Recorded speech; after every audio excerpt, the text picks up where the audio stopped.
Hello friends, मैं श्वेता गुप्ता आप सभी का स्वागत करती हूँ आपके अपने चैनल इन शॉर्ट पे। तो जैसा कि आप स्क्रीन पे देख रहे हैं, आज हम लोग किसके बारे में पढ़ेंगे तो एमीबियासिस के बारे में पढ़ेंगे, राइट।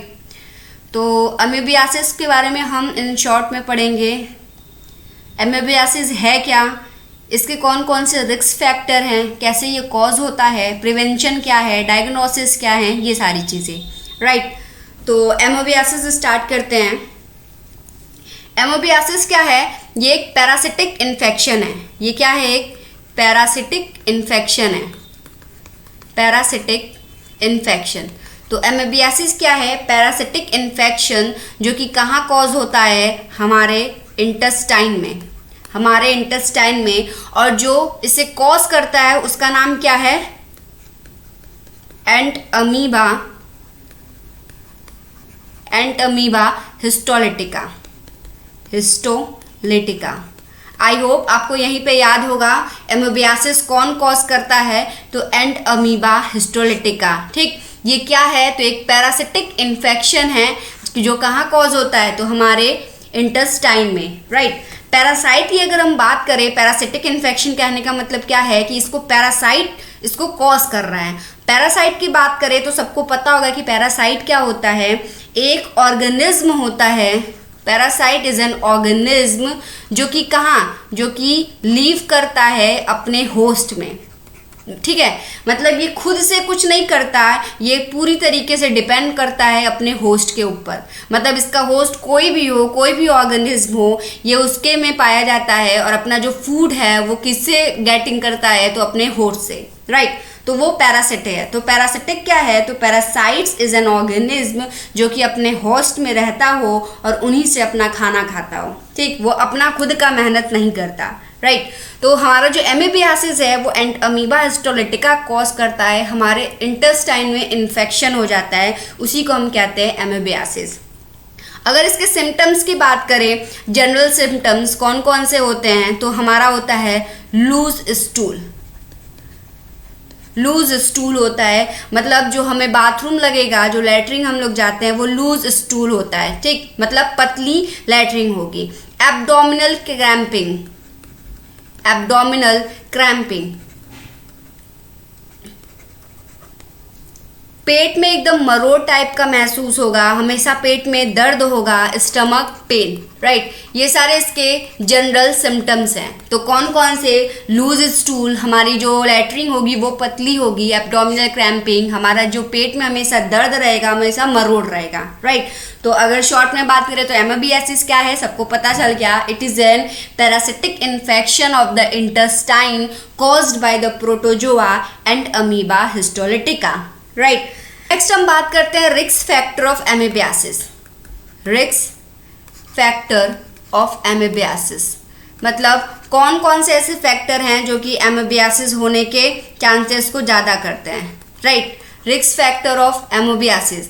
अगर रिस्क फैक्टर की बात करें तो क्या है? रिस्क फैक्टर कहाँ ज़्यादा एमीबियासिस हो सकता है? तो ये मोस्टली कॉमन होता है, मोस्टली हमारा कॉमन होता है, मतलब ज़्यादातर पाया जाता है या हो सकता है कहाँ पे? ट्रॉपिकल कंट्रीज पे, tropical countries, right. Tropical countries जहाँ पे हम लोग का क्या होता है? Under developed sanitation. तो मोस्टली कॉमन होता है एमीबियासिस, मतलब होने के चांसेस ज़्यादा रहते हैं ट्रॉपिकल कंट्रीज़ में जो कि अंडर डेवलप्ड सैनिटेशन के साथ होते हैं। ट्रॉपिकल कंट्रीज़ बोले तो जहाँ पे ह्यूमिड, जहाँ पे जो उसकी वेदर होती है, जो उसका क्लाइमेट होता है वो हॉट और ह्यूमिड होता है, हॉट और ह्यूमिड होता है। मतलब बहुत ज़्यादा गर्मी और बहुत ज़्यादा उमस वाले कंट्रीज़ में ये ज़्यादा पाए जाते हैं। और with under developed sanitation. Sanitation क्या है? सैनिटेशन देखिए, सैनिटेशन एक पब्लिक हेल्थ कंडीशन है। सैनिटेशन क्या है? एक पब्लिक हेल्थ कंडीशन है, हेल्थ कंडीशन है, पब्लिक हेल्थ कंडीशन है। इसमें क्या रिलेटेड होता है? हमारा जो फूड है, हमारा जो वाटर है, उसके क्लीनिंग से रिलेटेड होता है, राइट। तो जो tropical countries under develop sanitation में होते हैं, मतलब जहाँ की सैनिटेशन अच्छी नहीं होती है, जहाँ की पानी, खाने की चीज़ें, ये सारी चीज़ें अच्छी नहीं होती हैं, मतलब क्लीन नहीं होती हैं, वहाँ पे ज़्यादा हमारा एमेबियासिस पाने के चांसेस होते हैं, राइट। नेक्स्ट अगर हम बात करें रिस्क फैक्टर की, तो नेक्स्ट हमारा क्या है, इमाइग्रेंट्स फ्रॉम ट्रॉपिकल कंट्रीज। मतलब जो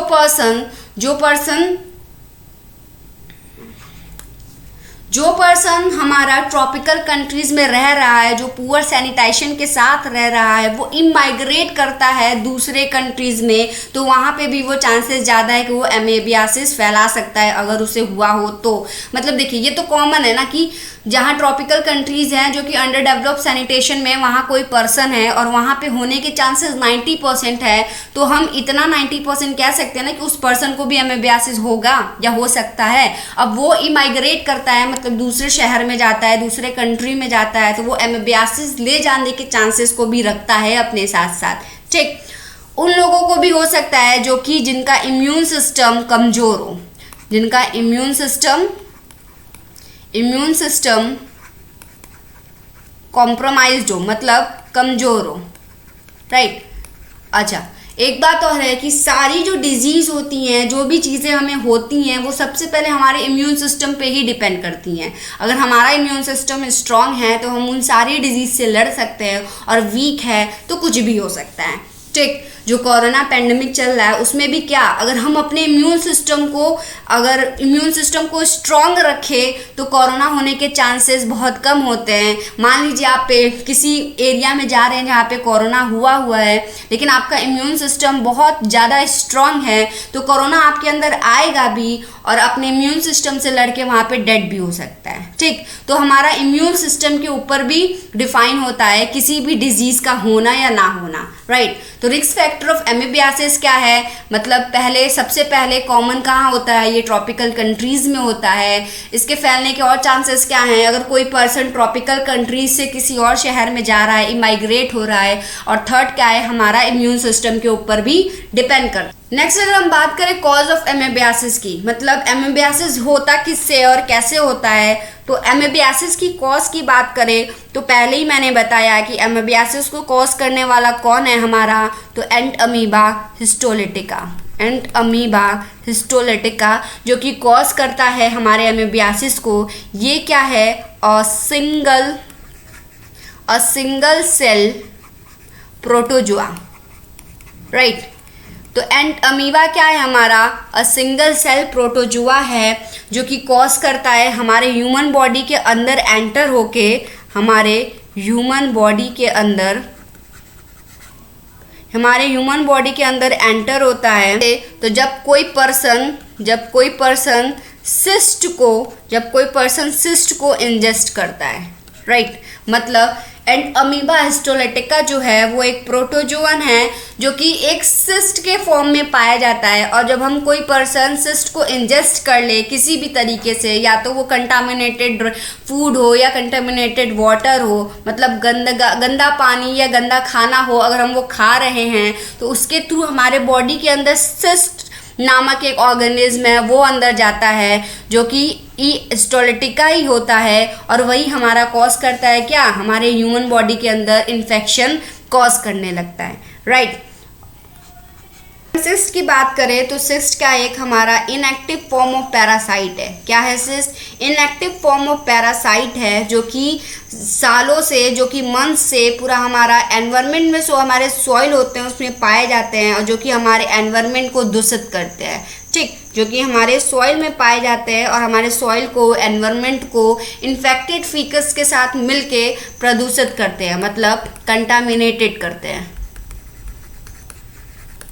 ठीक। ऐसे कॉज होता है, पहला तो ये हो गया कि हिस्टोलिटिका है, सिंगल सेल प्रोटोजोअन है जो कि हमारे ह्यूमन बॉडी के अंदर एंटर होता है जब ह्यूमन बॉडी क्या इंजेस्ट करता है, सिस्ट को इंजेस्ट करता है due to contaminated food and water, right. तो अब जो फूड हैंडलर होते हैं जो कि फूड को पहुंचाने या प्रोडक्शन में काम करते हैं, फूड हैंडलर जो हमारे होते हैं वो सिस्ट को ट्रांसफ़र करने का काम करते हैं। उन्हें भी नहीं पता है कि वो चीज़ जो हैंडलिंग कर रहे हैं, जो प्रिपेयरिंग कर रहे हैं, उनमें सिस्ट पाए जाते हैं। तो वो जब प्रिपेयर करते हैं फूड को या हैंडलिंग एक जगह से दूसरी जगह पहुंचाते हैं तो उसी में सिस्ट पाया जाता है जो कि वो ट्रांसमिट होता है, राइट। अब क्या होता है कि when cyst enters the body, जब सिस्ट हमारे बॉडी के अंदर, अब हमने कोई भी चीज़ खा लिया, कंटामिनेटेड फूड, वाटर, कुछ भी खा पी लिया, ठीक, हम आए दिन चीज़ों को खा पी रहे हैं, ठीक। हमारा इम्यून सिस्टम ही है जो डिजीज़ से हमें बचा रहा है, जो पार्टिकल है उनसे वो लड़ रहा है और हमारी बॉडी को बचा रहा है, राइट। तो कभी कभी ऐसा हो जाता है कि हम बहुत टाइम से हम ट्रॉपिकल कंट्रीज़ में हैं जहाँ पे अच्छे ड्रिंकिंग वाटर की सुविधा नहीं है, अच्छे खाने की सुविधा नहीं है, तो हम क्या करते हैं, हम एमेबियासिस से हो सकते हैं, राइट। तो उसमें क्या होता है, फूड हैंडलर क्या करते हैं, वही ट्रांसमिट करते हैं सिस्ट को जब वो फूड को प्रिपेयर करते हैं या एक जगह से दूसरी जगह पहुंचाते हैं। अब हमने कोई कंटामिनेटेड फूड या वाटर खा या पी लिया, राइट। तो हमारा सिस्ट क्या हुआ, हमारे बॉडी के अंदर एंटर हो गया, अब क्या होगा, बॉडी के अंदर सिस्ट जब एंटर हो जाता है तो ये डाइजेस्टिव ट्रैक के पास जाके चिपक जाता है। हमारा जो डाइजेस्टिव ट्रैक है, डाइजेस्टिव ट्रैक के पास जाके चिपक जाता है। फिर क्या होता है कि ये रिलीज करता है एक invasive active form of parasite. ये हमारा जो सिस्ट है वो क्या करता है, फिर रिलीज करता है एक इनवेजिव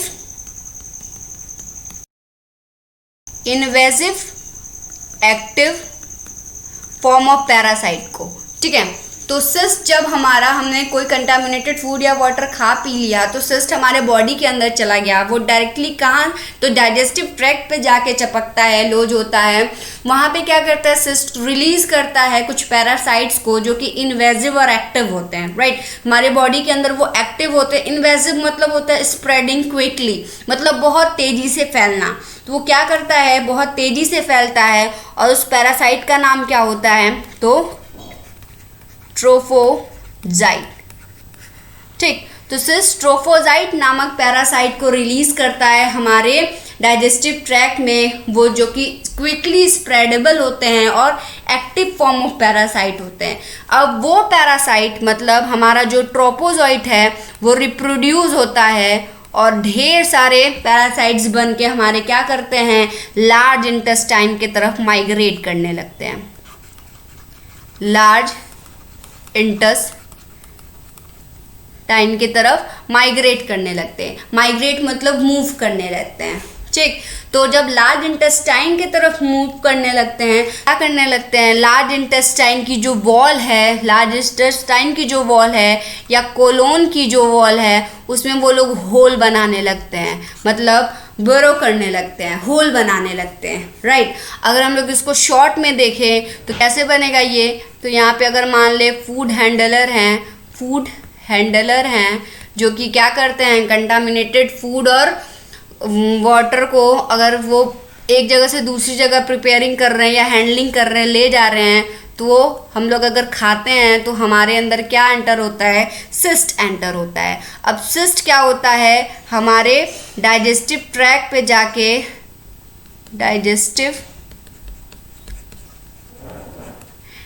पे जाके लॉज होता है, मतलब वहाँ जाके चिपक जाता है। फिर सिस्ट हमारा जो क्या करता है, एक पैरासाइट प्रोड्यूस करता है जिसका नाम है ट्रोफोजाइट नामक पैरासाइट वो प्रोड्यूस करता है जो कि इनवेजिव और इनएक्टिव होता है, इनवेजिव और एक्टिव होता है, राइट। इन्वेजिव मतलब बहुत तेज़ी से स्प्रेडेबल होता है और वो एक्टिव होता है, तो वो फिर रिप्रोड्यूस करता है और ढेर सारे पैरासाइट्स को बनाता है और वो ढेर सारे पैरासाइट्स माइग्रेट होने लगते हैं, मतलब मूव करने लगते हैं डाइजेस्टिव ट्रैक्ट के लार्ज इंटेस्टाइन, ठीक। लार्ज इंटेस्टाइन का भी एक पार्ट है कोलोन, वो वहाँ जाके इन्फेक्शन को क्रिएट करते हैं। तो ट्रोफोजाइट जो होते हैं वो ढेर सारे होकर रिप्रोड्यूस के थ्रू माइग्रेट करते हैं हमारे लार्ज इंटेस्टाइन और कोलोन में, जहाँ पे वो लोग क्या करते हैं, होल बनाना शुरू कर देते हैं। होल बनाना शुरू कर देते हैं उसके वॉल्स पे, राइट। तो यही कॉज हमारा क्या करता है, ये हमारा कॉज करता है जो सिम्टम्स होते हैं, तो ब्लडी डायरिया या कोलाइटिस। ब्लडी डायरिया मतलब जब हम स्टूल पास करेंगे तो वो ब्लडी होगा, मतलब उसमें उसके साथ साथ ब्लड भी पास होगा। और कोलाइटिस मतलब हमारा जो कोलोन है, सबको पता है कोलोन क्या है, लार्ज इंटेस्टाइन का ही एक पार्ट है कोलोन, जो कि लॉन्ग ट्यूब लाइक स्ट्रक्चर होता है, जो कि क्या करता है, हम जो खाते हैं ना उसमें जो वाटर होते हैं, जो एक्सेस अमाउंट ऑफ वाटर होते हैं वो उसको एब्जॉर्ब करता है और रिमेनिंग जो डाइजेस्टेड फूड होते हैं वो उन्हें पास करता है, और वही digestive food as a stool pass होता है कोलोन से रेक्टम में और रेक्टम से एनस में, राइट। तो कोलाइटिस हो सकता है उसमें, जब वो होल करेंगे, इन्फेक्शन करेंगे, तो कोलाइटिस मतलब उसके वॉल पे इन्फ्लेमेशन होने के चांसेस होने लगते हैं, ठीक। अब जो इन्फेक्टेड पर्सन है अगर वो बाहर साइड में, अगर वॉशरूम बाहर साइड जाके करता है, टॉयलेट बाहर साइड जाके करता है, तो वो इन्फेक्शन फैलाने के चांसेस ज़्यादा होते हैं, वो न्यू सिस्ट को प्रोवाइड कर सकता है। फिर वही फूड हैंडलर्स क्या करते हैं, अगर वो मतलब बाहर जाके वो चीज़ किया तो पूरा हमारा सॉइल हुआ, पूरा हमारा एनवायरनमेंट भी तो प्रदूषित हुआ, तो फूड हैंडलर फिर अगेन वही प्रोसेस चलता है, ठीक। तो ये प्रोसेस है हमारे एमीबियासिस होने के चांसेस को बढ़ाता है, ठीक। तो हमारा यहाँ जानना क्या था कि कैसे हो रहा है, तो एंटअमीबा हिस्टोलिटिका नाम का प्रोटोजोआ है जो कि कॉज करता है एमीबियासिस, जो कि सिस्ट पहले हम इंगल्फ करते हैं, सिस्ट को इंजेस्ट करते हैं, जो कि डाइजेस्टिव ट्रैक पे लोज होता है, जाके चिपकता है, फिर वो ट्रोपोजाइट नाम का इन्वेजिव और active form of parasite release करता है, जो रिप्रोड्यूस होकर लार्ज इंटेस्टाइन में ढेर सारे अमाउंट में लार्ज इंटेस्टाइन में इन्फेक्शन को क्रिएट करने लगते हैं, राइट। अगर सिम्टम्स ऑफ एमीबियासिस की बात करें कि एमीबियासिस के सिम्टम्स कौन कौन से होते हैं, सिम्टम्स की बात करें एमीबियासिस कोई, तो एमीबियासिस के जनरली कोई सिम्टम्स नहीं होता है, मतलब एमीबियासिस तुरंत सिम्टम्स कोई नहीं शो करता है। अब कभी कभी होता है कि हमारा मतलब हम स्ट्रीट फूड खा लिए, बाहर साइड के खाने को खा लिए, तो कुछ इन्फेक्शन हो जाते हैं पेट में, लेकिन वो कुछ दिन बाद अगर नॉर्मली हम अच्छा फूड या अच्छा डाइट लेने लगे या दवा थोड़ा खा लिए तो ठीक हो जाता है, ठीक। उस समय हम नहीं कह सकते कि हमें एमीबियासिस हो गया। तो सिम्टम्स अगर बात करें सिम्टम्स की, तो बहुत सालों तक या बहुत महीनों तक ये कोई सिम्टम्स को शो नहीं करता है, राइट। मतलब अगर हुआ भी छोटा मोटा सिम्टम शो हुआ, लाइक स्टूल हुआ, लूज स्टूल, पतली लैटरिंग होना, स्टमक क्रैम्पिंग, हमेशा पेट में दर्द या मरो टाइप का होना, ठीक। लेकिन अगर जब सिस्ट प्रोड्यूस कर दिया अपने पैरासाइट को, ट्रोफोजॉइड नामक पैरासाइट को प्रोड्यूस कर दिया, जो कि इंटेस्टाइनल वॉल पे हमारे जाके इन्फेक्शन करने लगेंगे, इंटेस्टाइनल वॉल पे अगर इन्फेक्शन करने लगे तो वो धीरे धीरे क्या होने लगता है कि हमारे ब्लड स्ट्रीम में भी जाके मिलने लगते हैं, मतलब ब्लड की जो धारा है उसमें भी जाके वो मिलने लगेंगे। तब क्या होगा कि हमारे ये अदर ऑर्गन को भी अफेक्ट कर सकते हैं, अदर ऑर्गन्स को भी अफेक्ट कर सकते हैं, जैसा कि लीवर, लंग, हार्ट, ब्रेन, ये सारी और अदर ऑर्गन्स है जिन्हें ये सिस्ट अफेक्ट कर सकता है। जब ये इंटेस्टाइनल वॉल पे जाके ज़्यादा इन्फेक्शन हो गया तब जाके थोड़े सिम्टम्स होते हैं, और तब जाके डेंजरस या सीवियर हो सकता है, लाइक एबिसिस हो सकता है, मतलब वहाँ पे पस हो सकता है, बहुत ज़्यादा इन्फेक्शन हो सकता है, या डेथ भी हो सकता है, ठीक। अगर हम डायग्नोसिस की बात करें कि एमीबियासिस के कौन कौन से डायग्नोसिस हैं, डॉक्टर क्या क्या प्रेफर करता है, तो सबसे पहले अगर हम ये सारे सिम्टम्स डॉक्टर को जाके बताएं तो डॉक्टर सबसे पहले प्रेजेंस ऑफ ई हिस्टोलिटिका को चेक करेगा। प्रेजेंस ऑफ ई हिस्टोलिटिका मतलब डॉक्टर सबसे पहले ई हिस्टोलिटिका हमारे बॉडी के अंदर प्रेजेंट है कि नहीं वो डायग्नोस करेगा। और कैसे करेगा, वो हमेशा हमारे स्टूल सैंपल को लेगा, स्टूल सैंपल। हमेशा मतलब पूरे ज़िंदगी भर की बात नहीं कर रही हूँ मैं, हमेशा मतलब 3, 4, 5 या मैक्सिमम 10 डेज तक भी ले सकता है। ऐसा क्यों होता है कि कभी कभी कुछ स्टूल सैंपल में ई हिस्टोलिटिका नहीं आता है, तो डॉक्टर हर बार नया स्टूल सैंपल लाने के लिए करता है हर दिन। एक स्टूल सैंपल से भी वो क्लियर नहीं होता है, वो 2-3 दिन नए नए स्टूल सैंपल को लाने के लिए वो बोलेगा। तो सबसे पहले क्या करता है डॉक्टर, स्टूल सैंपल को चेक करता है उसमें ई हिस्टोलिटिका प्रेजेंस है या नहीं है, और सेकंड क्या करता है, LFT टेस्ट के लिए रेफर करता है। Liver function test, liver function test के लिए प्रेफर करता है, मतलब हमारा लीवर जो है वो अच्छे से काम कर रहा है ना, अमीबा लीवर तक जाके हमारे लीवर को तो डैमेज नहीं किया। नेक्स्ट प्रेफर करता है CT और USG। डॉक्टर CT और USG को भी करने के लिए कहता है, उसमें वो लीवर को ही देखता है, लीवर के फंक्शंस या लीवर के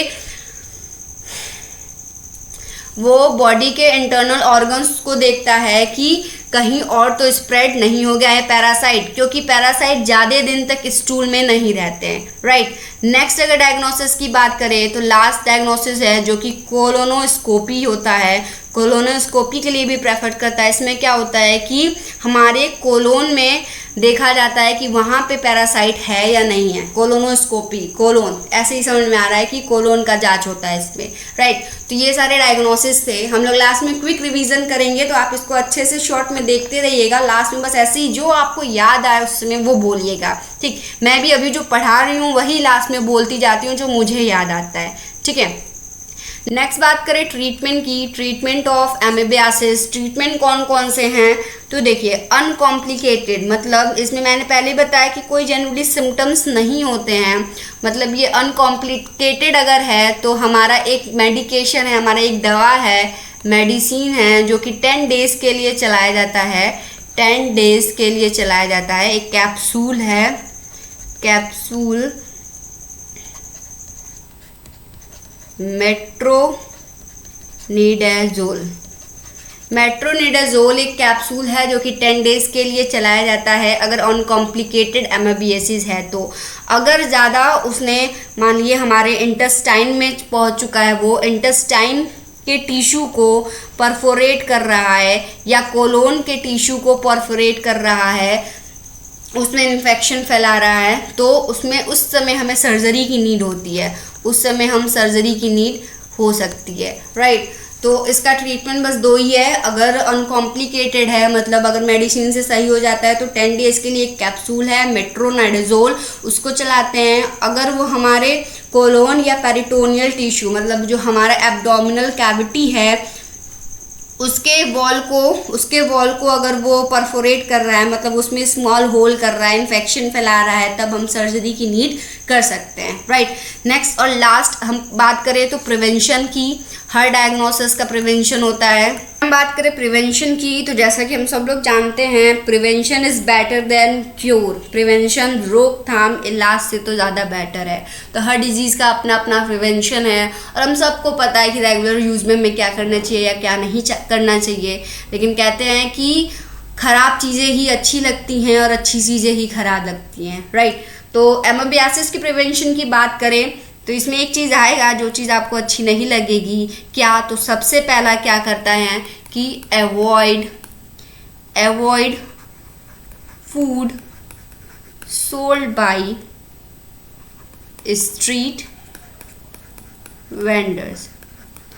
ये सबको ख़राब लगेगी क्योंकि हमें बहुत शौकीन होता है बाहर के खाना खाने का, लेकिन हमें ये चीज़ अवॉइड करनी चाहिए। जो स्ट्रीट, जो रास्ते पे विक्रेता होते हैं, जो दुकानदार होते हैं, उनके खाने को खाने से वो कैसे वाटर का यूज़ करते हैं, किस तरीके से बनाते हैं वो हमें नहीं पता, बस हम खा लेते हैं, राइट। तो उसको अवॉइड करना चाहिए, ठीक। नेक्स्ट अगर हम बात करें तो कोई भी वेजिटेबल हो, कोई भी फ्रूट हो, कुछ भी हो, हमें उसको खाने से पहले क्या करना चाहिए, वॉश करना चाहिए, राइट। उसको खाने से पहले हमें वॉश करना चाहिए। अगर हम वॉशरूम जा रहे हैं या बाथरूम जा रहे हैं, अगर हम बाथरूम जा रहे हैं उसके बाद हमें अपने हैंड को अच्छे से वॉश करना चाहिए by soap and water, with soap and water, right. तो सोप और वाटर से हमें अपने हैंड को अच्छे से धोना चाहिए खाने से पहले या बाथरूम जाने से पहले, बाथरूम जाने के बाद, राइट। जो वेजिटेबल्स फ्रूट्स हम खा रहे हैं उसको वॉश करके खाना चाहिए।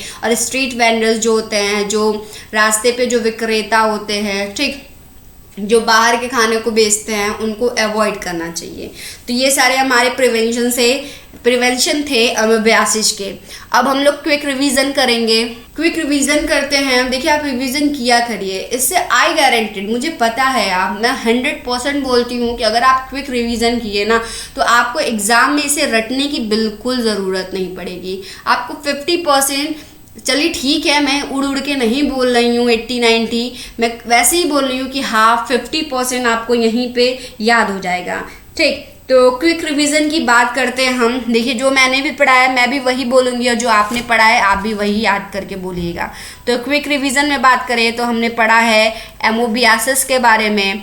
एमोबियासिस के बारे में, एमोबियासिस क्या है? हमारा इंटेस्टाइनल इन्फेक्शन है। इंटेस्टाइनल इन्फेक्शन है जो कि किससे होता है? तो एंट अमीबा हिस्टोलिटिका से, एंट अमीबा हिस्टोलिटिका से, राइट। अगर हम इसकी कॉज की बात करें तो ई हिस्टोलिटिका है जो कॉज करता है। ये कैसे होता है? तो एक सिस्ट नामक है पैरासाइट, जिसे हम लोग इंगल्फ कर लेते हैं, इंजेस्ट कर लेते हैं अपनी बॉडी में, जो कि प्रोड्यूस करता है पैरासाइट ट्रोफोजोइट को।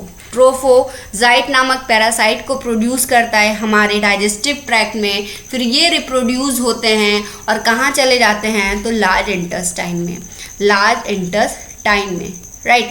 लार्ज इंटेस्टाइन में, या उसका एक पार्ट है कोलोन, वहाँ पे क्या करने लगते हैं इन लोग? तो परफोरेट करने लगते हैं, होल बनाने लगते हैं, या इन्फ्लेमेशन करने लगते हैं, वहाँ पे इन्फेक्शन होने लगता है, स्वेलिंग होने लगता है, ठीक। तो उसी को कहते हैं हम लोग एमेबियासिस। अगर रिस्क फैक्टर की बात करें तो ये कहाँ से आया है या कैसे हो सकता है? तो सबसे पहले ये कहाँ कॉमन होता है? जैसा कि मैंने बताया था, तो ट्रॉपिकल कंट्रीज़ में ये कॉमन होता है with under developed sanitation, under developed sanitation.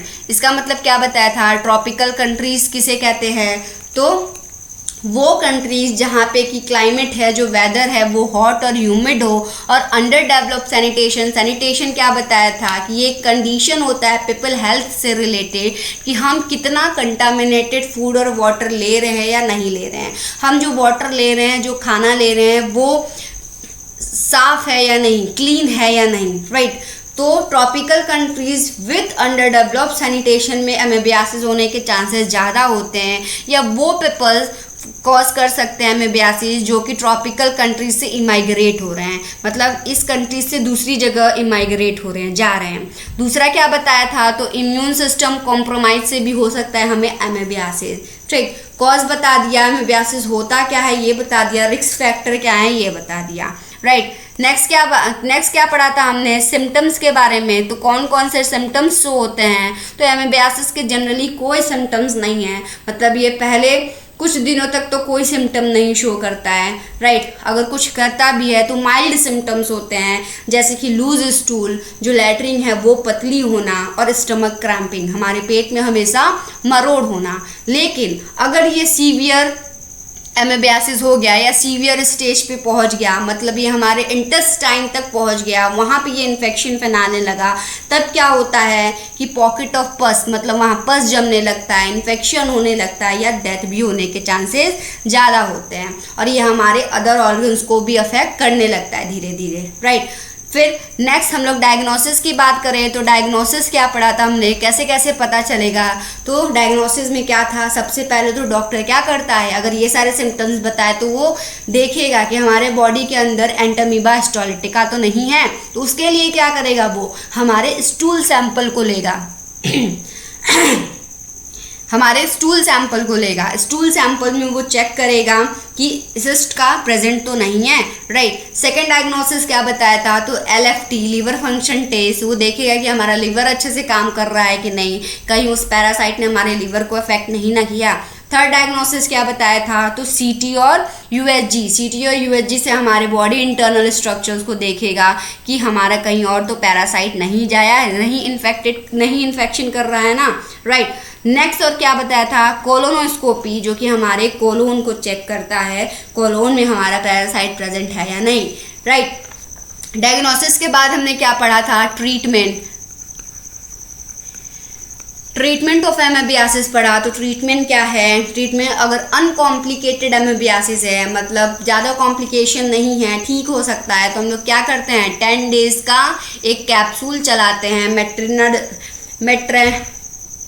Metronidazole 10 नामक कैप्सूल 10 डेज तक चलाते हैं। और अगर वो इन्फेक्शन ज़्यादा फैला चुका है, हमारे अदर ऑर्गन को भी अफेक्ट कर रहा है, तो हम क्या सर्जरी को प्रेफर करते हैं, राइट। प्रिवेंशन की बात करें, ट्रीटमेंट के बाद लास्ट हमने पढ़ा था प्रिवेंशन। तो प्रिवेंशन क्या है, avoid street food, proper proper sanitation हमें करना चाहिए। मतलब कोई चीज़ हम खा रहे हैं, पी रहे हैं, उसको अच्छे से देखें, प्योर क्लीन खाएं और पिएं। कुछ भी वेजिटेबल या फ्रूट्स बाहर से लाएं तो उसको वॉश करें, अपने हैंड को अच्छे से वॉश करें खाना खाने से पहले।